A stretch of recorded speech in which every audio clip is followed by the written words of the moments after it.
हे अर्जुन, इस लोक में मनुष्य दो ही प्रकार के होते हैं, एक तो दैवी प्रकृति वाला और दूसरा असुरी अर्थात राक्षस प्रकृति वाला। भय, क्रोध, अभिमान, शत्रुभाव का अभाव, निर्मल अंतःकरण, ध्यान योग में दृढ़, सात्विक दान, इंद्रियों का दमन, गुरुजनों की पूजा, उत्तम कर्मों का आचरण, वेद शास्त्रों का पठन, कीर्तन, स्वधर्म पालन, दयाभाव, प्रियभाषी, कोमलता, लज्जा, तेज, क्षमा, धैर्य, मन, वाणी और शरीर से किसी को कष्ट न देना, निंदा न करना, ये सब दैवी संपदा को लेकर उत्पन्न हुए पुरुष के लक्षण हैं।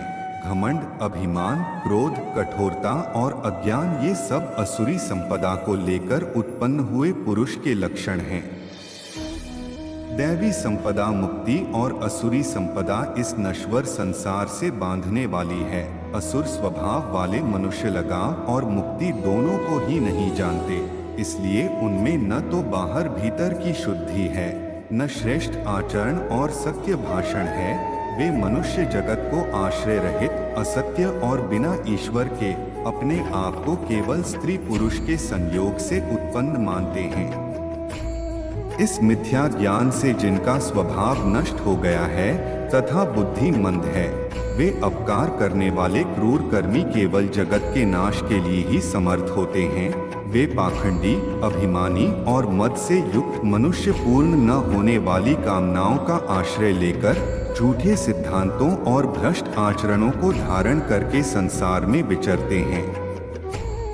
वे मृत्यु तक रहने वाली असंख्य चिंताओं और विषय भोगों को ही असली सुख मानते हैं और काम क्रोध में लगे रहकर अन्याय पूर्वक धनादि पदार्थों का संग्रह करने की चेष्टा करते हैं। इस प्रकार अज्ञान से भ्रमित और भौतिक वस्तुओं से आनंद प्राप्ति में लीन लोग नरक में जाते हैं। ऐसे व्यक्तियों को मैं संसार में बार बार असुरी योनियों में डालता हूँ। फिर वो अति नीच गति को प्राप्त होकर घोर नरकों में पड़ते हैं। काम, क्रोध तथा लोभ ये तीन प्रकार के नरक के द्वार आत्मा का नाश करने वाले हैं, इसलिए इन तीनों को त्याग देना चाहिए। इन तीनों से मुक्त पुरुष अपने कल्याण का आचरण करता है और परम गति को प्राप्त होता है। जो पुरुष शास्त्र विधि को त्याग कर अपनी इच्छा से मनमाना आचरण करता है, वह न सिद्धि को प्राप्त होता है, न परम गति को और न ही सुख को। तू शोक मत कर, क्योंकि तू दैवी संपदा को लेकर उत्पन्न हुआ है। तेरे इस कर्तव्य में शास्त्र ही प्रमाण है। ऐसा जानकर तू नियत कर्म ही करने योग्य है।